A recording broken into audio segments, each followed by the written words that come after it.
Assalamualaikum warahmatullahi wabarakatuh.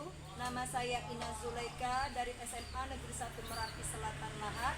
LPTK saya Universitas Lampung. Saya hari ini akan melaksanakan PPL kedua, siklus pertama materi penawaran. Assalamualaikum anak-anak. Waalaikumsalam, Bu. Selamat sore. Sore, Bu. Sebelum kita memulai pelajaran, kita berdoa dulu biar semangat. Oke, semua berdiri. Silakan.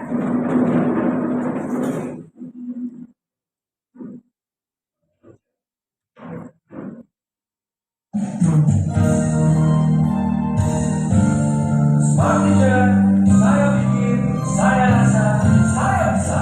Nyanyi semua ya. Tangan ke atas, menggapai bintang. Tangan ke samping, burung yang terbang. Tangan ke depan, ikan berenang. Duduk di atas, siap berdoa. Tangan tangan di pundak. Lunggu-lunggu tangan di gulung. Ulang melingkar di badan bunda. Kanan, kiri, atas, bawah, siap berdoa. Satu jari kanan, satu jari kiri. Kamu menjadi satu. Dua coba yang dua jari kanan, dua jari kiri. Kamu menjadi empat. Dua kamera cetek. Tiga jari kanan, tiga jari kiri. Kamu menjadi enam.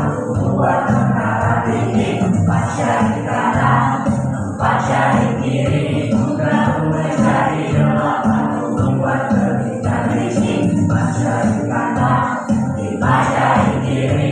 Kamu menjadi satu. Siap berdoa.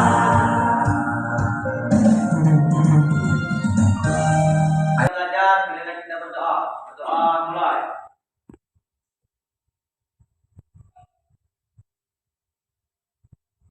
Doa selesai. Siap. Beri salam pada ibu guru kita. Assalamualaikum warahmatullahi wabarakatuh. Waalaikumsalam warahmatullahi wabarakatuh. Dan untuk kali siapa yang sudah hadir hari ini? Retki, Bu. Reki, siapa lagi? Yasin, Bu. Yasin, Dita, Ya, Bu. Erka, Niko. Apa namanya? Alhamdulillah. Semua ya. Ya, hari ini Ibu akan memberikan materi tentang penawaran. Tapi sebelum masuk materi penawaran, siapa sih yang tahu tentang materi kemarin? Ayo. Ella, apa Ella? Materi tentang permintaan, Bu. Apa itu permintaan Ella? Permintaan adalah jumlah yang diinginkan dalam waktu tertentu dengan harga tertentu. Oh iya, benar sekali Ella. Masih ingat ya, permintaan adalah jumlah barang dan jasa yang diinginkan dalam waktu tertentu dan harga Tertentu. Apalagi selain dari pengertiannya, ayo. Dapat. Siapa yang bisa angkat? Eva ya Eva. Satu, harga barang itu sendiri. Apa itu? Faktor-faktor yang mempengaruhi permintaan. Ya apa? Satu, harga barang itu sendiri. Ya. Dua, harga barang yang terkait yaitu barang substitusi dan barang komplementer. Tiga. Tingkat pendapatan. Terus. Empat, jumlah penduduk. Lima, selera masyarakat. Enam, prediksi konsumen tentang masa yang akan datang. Ya ada 6 ya. Saya sebutkan oleh Eva, masih ingat bagus sekali katanya Eva. Terus selain dari faktor apa lagi sih yang mau kita bahas? Ayo. Apa selain dari faktornya? Ada hukumnya kan? Apa bunyi hukum permintaan? Ayo siapa masih ingat? Ayo. Ayo. Hukum permintaan. Iya, silakan Mersun. Jika harga barang naik, jika harga barang naik, maka suatu permintaan akan turun. Iya, jika harga barang naik permintaan akan turun dan jika harga turun permintaan akan naik. Naik. Terima kasih ya. diskusinya kalian belajar penawaran ini, selama kita di pasar kita selalu kita menjadi konsumen ya, ada kalanya kita akan menjadi produsen atau penjual. Nah, kalau kita saat menjadi penjual, kita melakukan penawaran sangat baik. Kita tahu saat apa kita akan menawarkan barang lebih banyak dan pada harga berapa kita bisa mendapatkan keuntungan yang besar ya. Nah, di sini tujuan pembelajaran kita ya hari ini yang pertama itu berharapkan kalian mampu ya menganalisis pengertian penawaran. Yang kedua, kalian bisa menyimpulkan hukum penawaran. Yang ketiga, kalian bisa menganalisis faktor-faktor yang mempengaruhi penawaran. Nah, setelah itu ibu ingin tes kalian ya, biar lebih otak lebih berpikir. Apa sih penawaran menurut kalian? Reaksi. Penawaran adalah jumlah barang yang ditawarkan penjual. Jumlah barang yang ditawarkan oleh penjual. Iya, benar ya. Pintar Mercy. Kasih 1 untuk makanan. Yeah. Terus,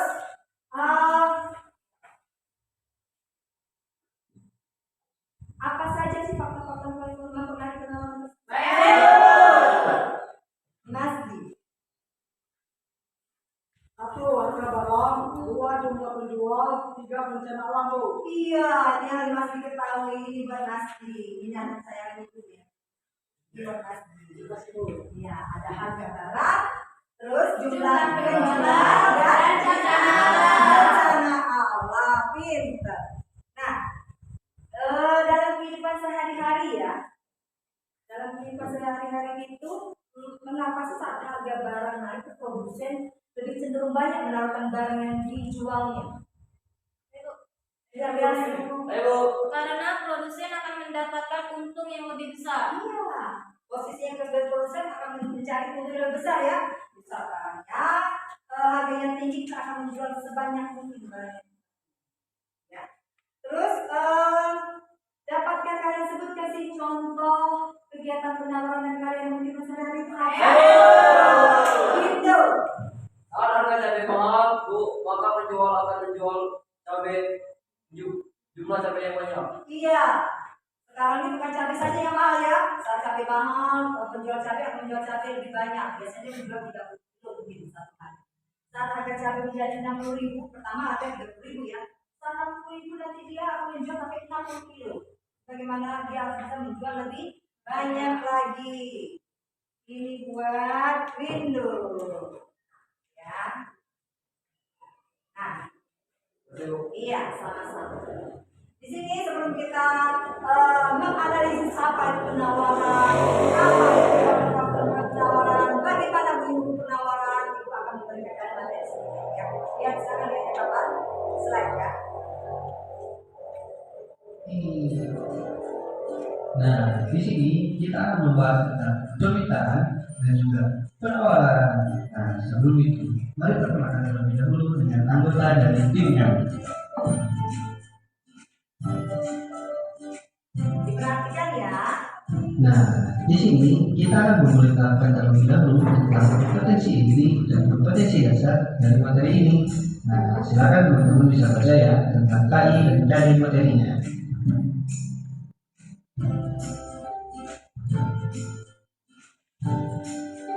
Nah teman-teman, pernah kepikiran nggak sih kenapa harga satu mangkok bakso itu seharga X rupiah dan harga satu buku itu seharga Y rupiah? Dan bagaimana sih harga itu bisa muncul? Pernahkah kalian mendengar tentang permintaan dan juga penawaran dalam suatu kegiatan ekonomi?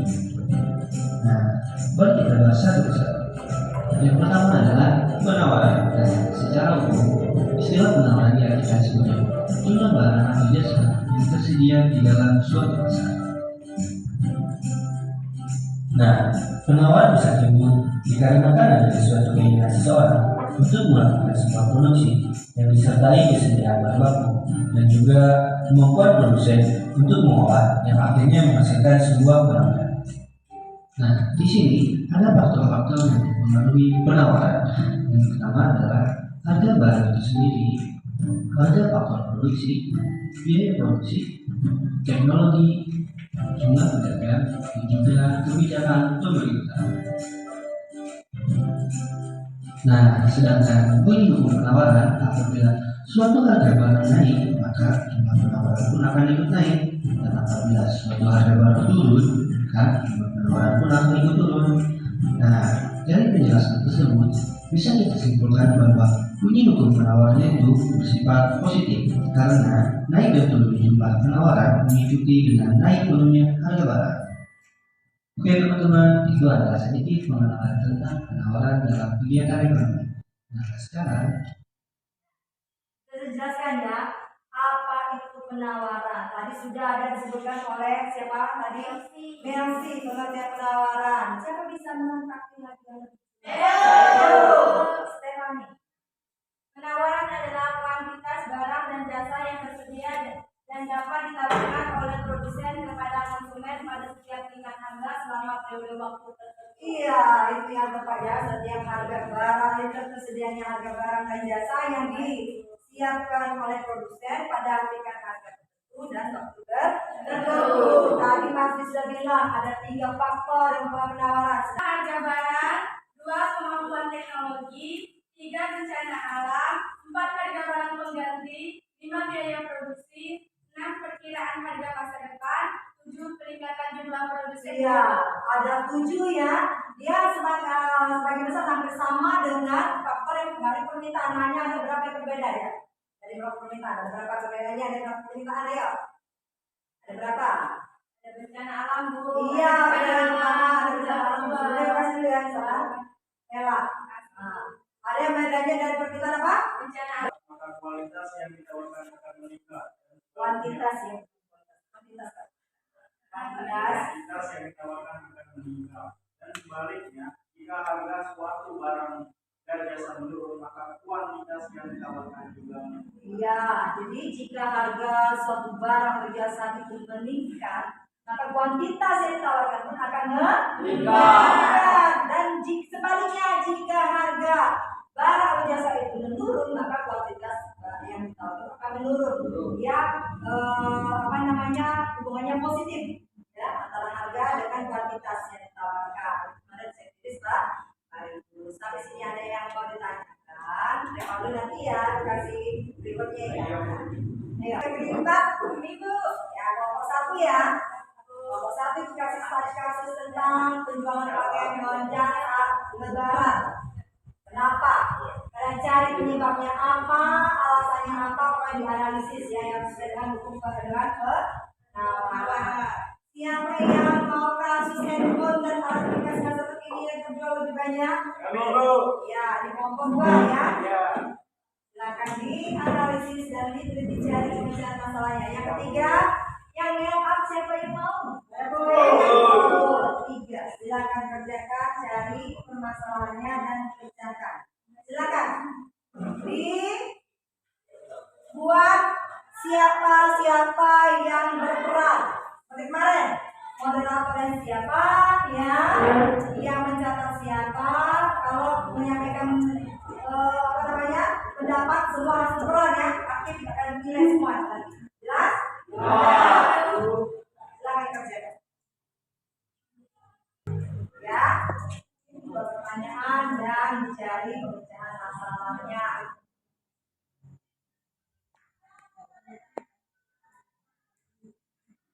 Kelompok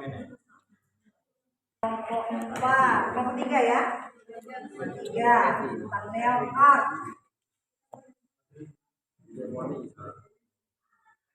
Ya. Walaupun sini banyak prianya, kalian harus ikut trennya perempuan ya. Laki-laki ada pakainya apa? Ya.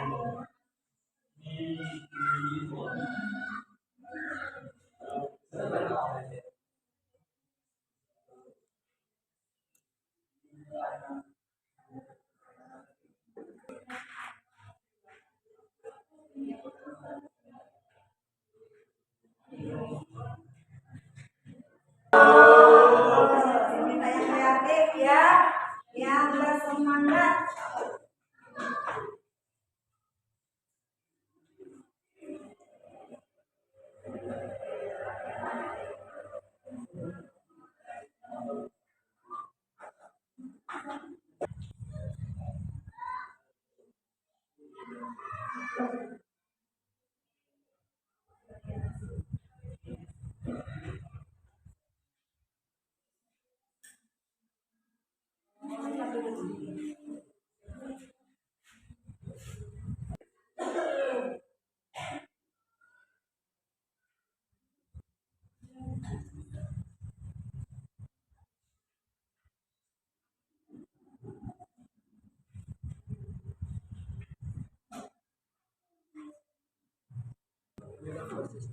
Siap belum? Hah? Sudah siap? Siap presentasi ke depan? Ya, silakan maju. Assalamualaikum warahmatullahi wabarakatuh. Waalaikumsalam warahmatullahi wabarakatuh. Kami dari kelompok 3 berjumlah 4 orang. Perkenalkan, nama saya Ella Setriani. Nama saya Muhammad Supriyansa. Nama saya Masdi. Nama saya Muhammad bin Wabansa. Nama saya Sepriani.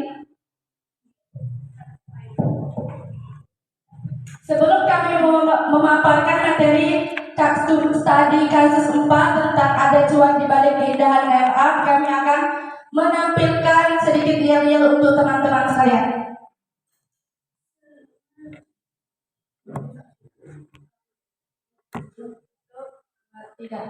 Sore, Semangat bergerak, semangat kerja.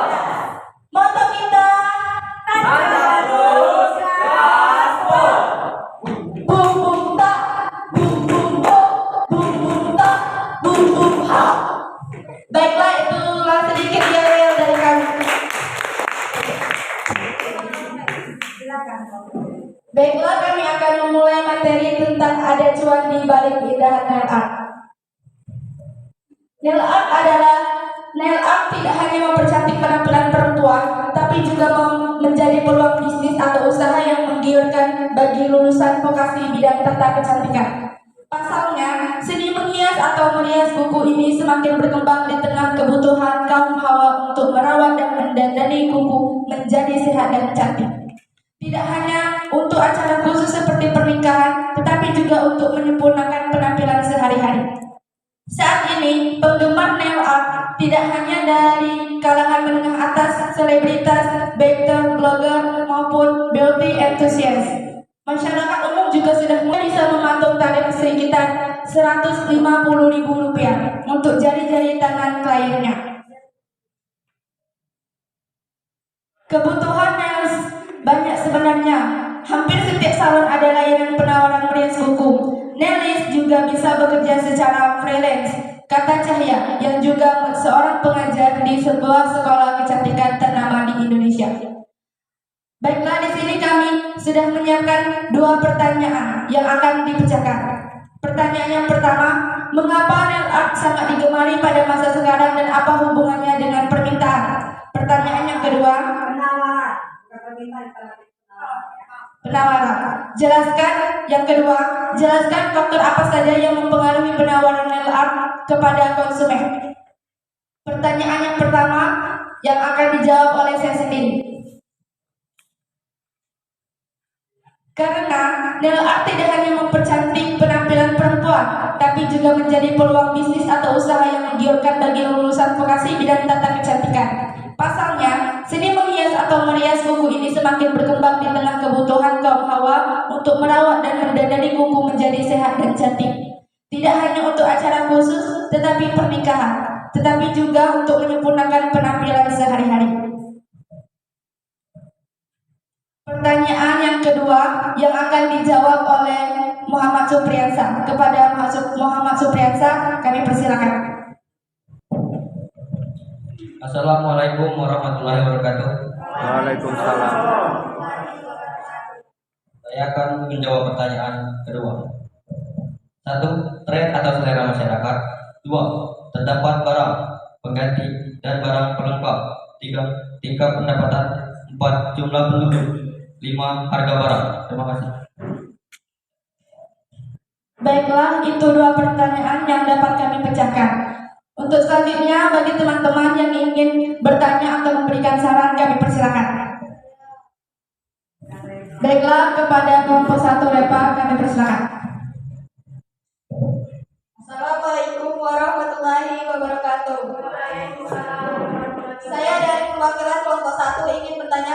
3. Sebutkan macam-macam nail art. Kasih.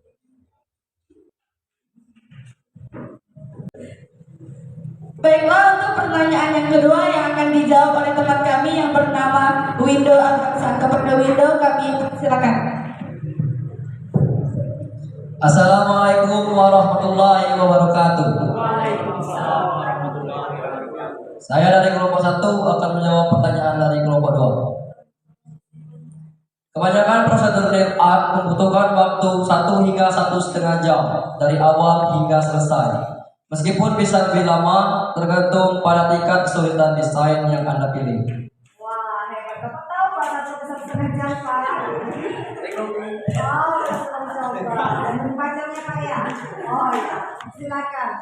Baiklah, terima kasih. Itu jawaban dari kami. Bagaimana untuk kelompok 1 dan kelompok 2? Apakah jawaban kami sudah jelas atau kurang jelas? Sudah jelas. Baiklah, terima kasih. Sepertinya jawaban kami sudah jelas. Mungkin itu saja paparan tentang studi kasus 4 dari kami tentang nail art. Baiklah, kami akhiri dengan wassalamualaikum warahmatullahi wabarakatuh. Smart teacher, saya pikir, saya rasa, saya bisa. Tangan ke atas, menggapai kita. Tangan ke samping, burung yang terbang. Tangan ke depan, dengan benar. Burung yang rapi, siap berdoa. Tangan di putar.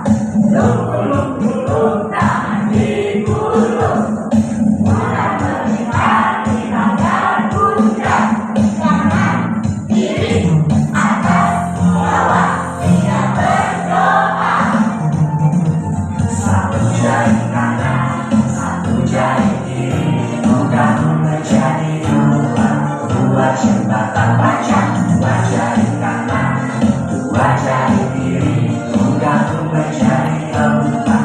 Dua kamera pendek, tiga jari kanan, tiga jari kiri, menggabung menjadi enam. Dua menara mini, empat jari kanan, empat jari kiri, menggabung menjadi delapan.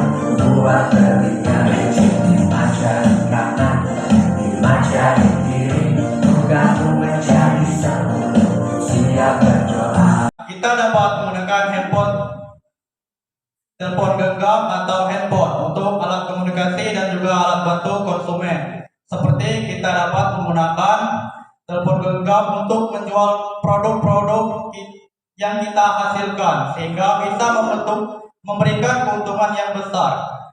Dari penjualan barang melalui online, karena itulah konsumen sekarang banyak menggunakan handphone dan lebih sering senang berbelanja menggunakan handphone dari rumah, seperti menggunakan sistem COD dari aplikasi Shopee atau Tokopedia. Jadi itu ya. Nah, sekarang mau tanya ya. Kita ini kan tinggal di pedesaan ya, Deria, bukan di kota. Kalau di kota mungkin sudah biasa ya, sistem COD, pesan sana, pesan sini. Kalau kita mungkin terkendala dengan sinyal, atau mungkin orang tidak mau masuk ke sini ya, karena kita di kita. Nah, kalau sekarang Anda lihat, apakah konsumen yang berbelanja melalui handphone tersebut, ya, atau produsen yang menawarkan barangnya di handphone tersebut, bisa kita rasakan sekarang atau tidak, dan bagaimana manfaatnya di masyarakat di sekitar kita. Ya, untuk sekarang konsumen dari desa bisa merasakannya tentang penjualan barang-barang dari aplikasi melalui sistem COD seperti adanya jasa antar kirim dari kota ke desa untuk mengirimkan barang yang telah dipesan oleh konsumen di desa. Ya. Jadi sekarang sedikit banyak dari sudah merasakan ya, sudah bisa memesan barang. Warahmatullahi wabarakatuh. Dari paparan dari kasus 4 yang telah kami bacakan tentang ada cuan di balik keindahan nail art, kami akan menyimpulkan tentang nail art tersebut. Kesimpulan yang dapat kami ambil dapat disimpulkan bahwa pemasangan dapat mempercantik atau memperindah kuku kita. Nail art juga bisa menjadi peluang usaha bagi pekerja dan penikmat untuk mencoba bagi konsumen yang ingin memasang nail art. Pemasangan nail art ini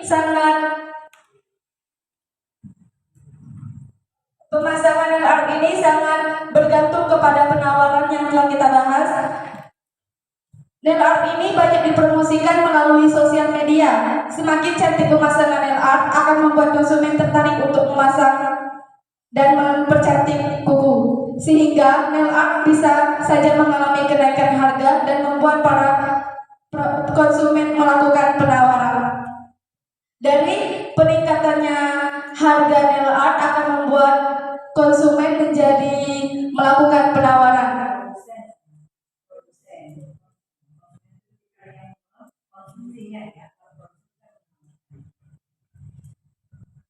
Seperti contohnya dari harga 150.000, konsumen dapat menawar menjadi 100.000.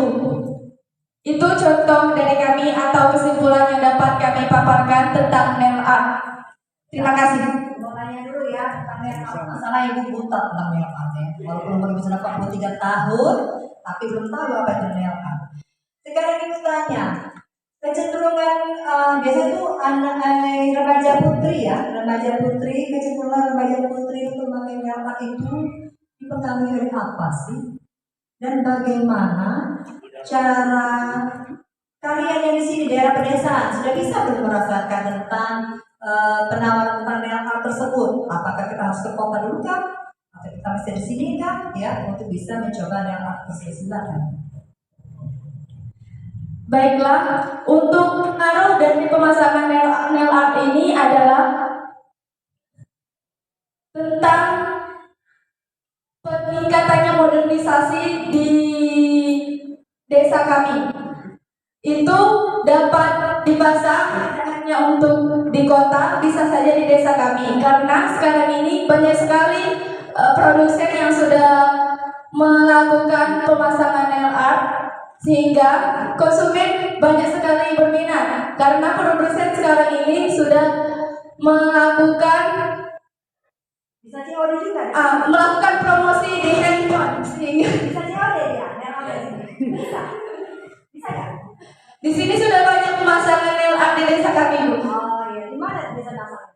Ada di desa Lubuk Bedaro. Itu tempatnya apa nah? Apakah itu salon kah atau apakah atau orang yang datang sini kah? Ya, bagaimana pemasangan? Di sawah atau di mana?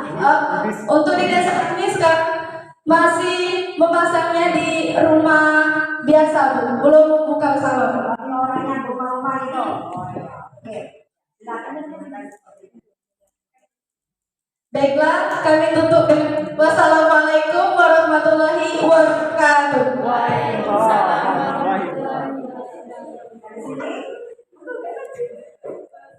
Sini udah banyak sekali ya didapat dari ilmunya ya, walaupun kita membahas 3 pengertian penawaran, hukum penawaran, faktor yang pengaruh penawaran, tapi kita sudah mempunyai banyak sekali pengetahuan tentang penawaran tersebut. Nah, di sini gue akan menginformasikan dengan kalian ya, minggu depan kita melakukan tes formatif ya, ulangan. Kalau tes formatif kita kemarin ulangan tentang materi permintaan dan penawaran. Kan sudah 2 materi ya. Sampai sini ibu ditanyakan lagi, ada yang tidak jelas? Jelas semua? Semangat dong? Semangat tidak? Nah, sebelum kita mengakhiri pelajaran kita hari ini, Apa sih kesimpulan materi kita hari ini? Siapa yang bisa memberikan kesimpulannya? Ayo yang pertama silakan. Ella, silakan yang pertama kesimpulan pertama. Kesimpulan yang pertama kami dapat mengetahui pengertian dari penawaran. Penawaran adalah kuantitas barang dan jasa yang tersedia dan dapat ditawarkan oleh produsen kepada konsumen pada setiap tingkat harga selama periode waktu tertentu. Ya, nah, ya.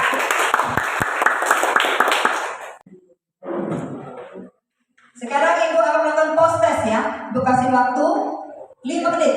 Ini cuma hanya buat kalian menjawab silang-silang saja tentang materi hari ini. Baikkan. Baikkan. Ini buat nama ya. Pada buat nama udah tahu ini buat apa. Silakan kerjakan.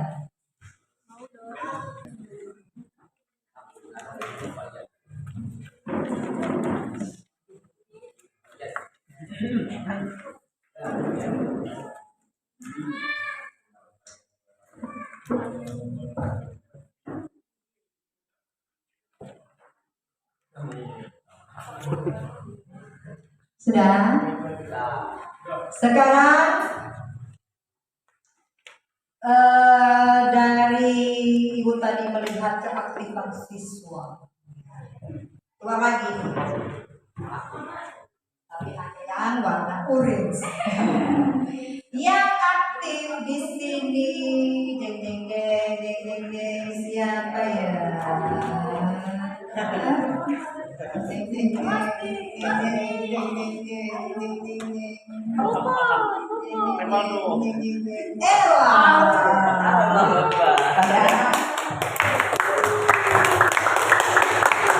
Terima kasih pembelajaran hari ini.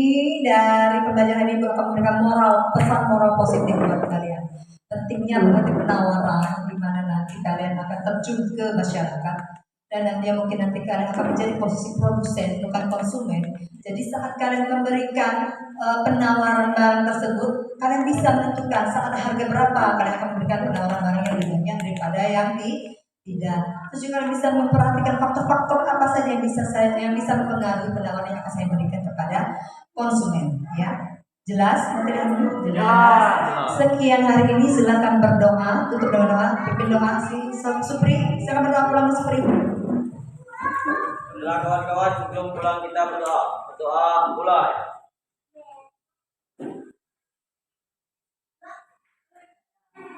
Doa selesai.